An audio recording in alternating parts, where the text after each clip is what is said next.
lagi pada ngobrolin apa nih? Kok ngajak-ngajak? Iya nih, parah banget.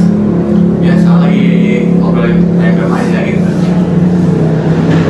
Kalian tahu gak sih ada tugas yang berpikir komputasional gitu? Iya nih, ada yang tahu gak sih apa itu berpikir komputasional? Berpikir komputasional merupakan metode masalah yang menerapkan teknologi ilmu komputer dan informatika. Berpikir komputasional juga dapat diartikan sebagai cara menerapkan masalah yang ada di sekitar dengan mengamati lalu mengembangkan solusi pemecahan masalah. Mungkin tidak sedikit orang mengira jika berpikir komputasional itu Ya. namun pada kenyataannya berpikir komputasional itu memecahkan masalah di semua dunia. Jadi bener ya.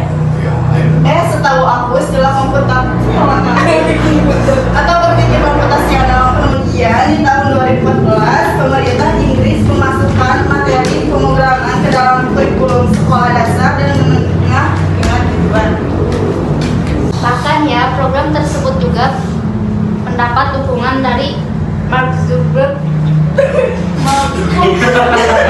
Bill Gates, dan lainnya. Google juga terlibat dalam memberikan fasilitas kepada guru agar dapat menguasai CT yang menjadi salah satu keahlian yang harus dikuasai di abad 21 melalui kursus online.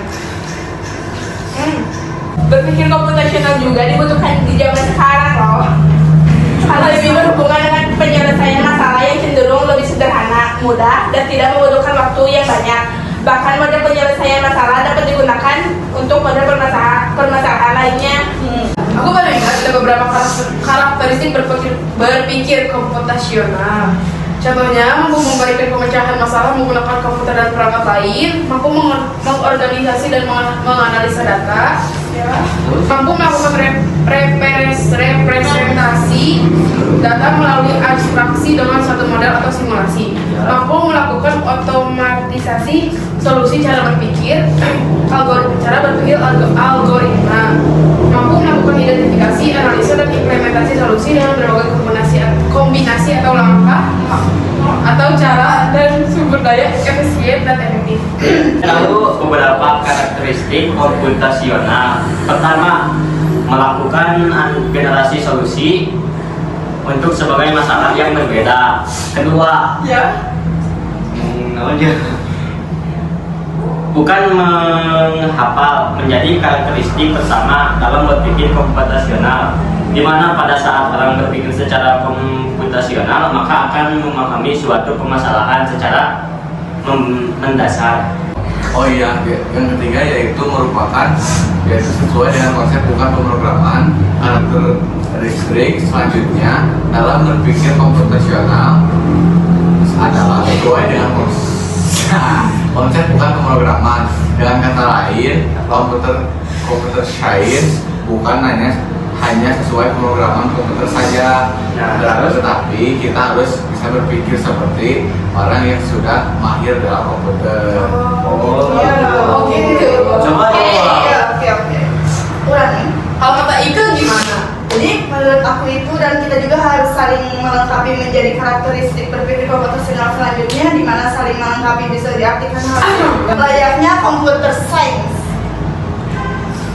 yang sangat berhubungan dengan erat dengan berpikir matematis.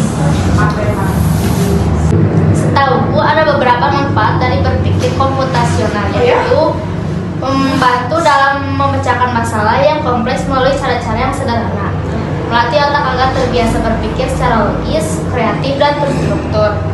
Aku cuma tahu segitu sih dari manfaat berpikir komputasional. Ada yang tahu lagi?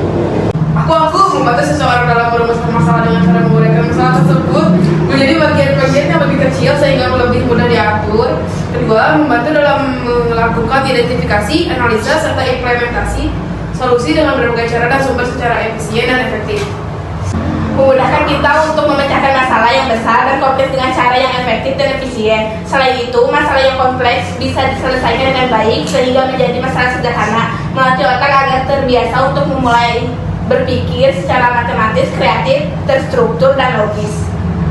Memudahkan seseorang mengamati masalah dan menentukan solusi dan permasalahan tersebut. Semakin banyak solusi yang diamati, maka suatu masalah dapat diselesaikan dengan efektif dan efisien.